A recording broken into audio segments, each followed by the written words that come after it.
The root of the penis is connected to the pelvis by muscles and ligaments that are not visible here. The largest part is the shaft of the penis. At its end is the sensitive glans.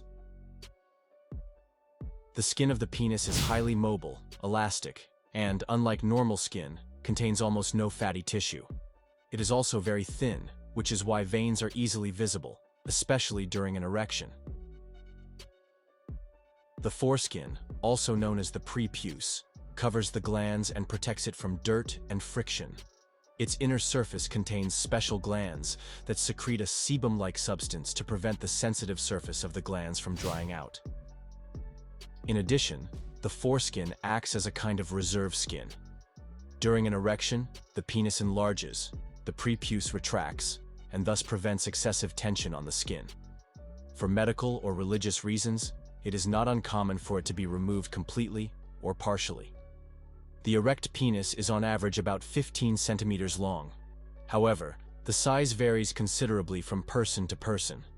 It usually measures between 11 and 17 centimeters. The penis contains 3 erectile tissues.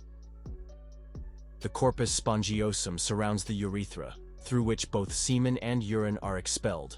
The erectile tissue protects the urethra and keeps it open during sexual intercourse. The glans also consist mainly of this spongy tissue. During an erection, the corpus spongiosum swells only slightly. The 2 erectile bodies above it are primarily responsible for the actual stiffening of the penis. They run parallel to each other, merge at the tip of the penis, and are separated there only by a thin layer of connective tissue. There is one main artery in the center of each of the 2 large erectile tissues. Smaller, highly convoluted arteries branch off from each main artery and flow into the cavities of the spongy tissue.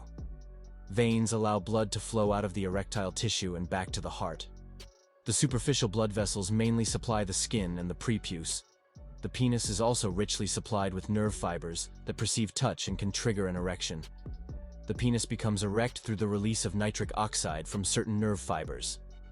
This leads, via several intermediate steps, to the opening of the small, winding arteries, allowing blood to flow into the cavities and expand them.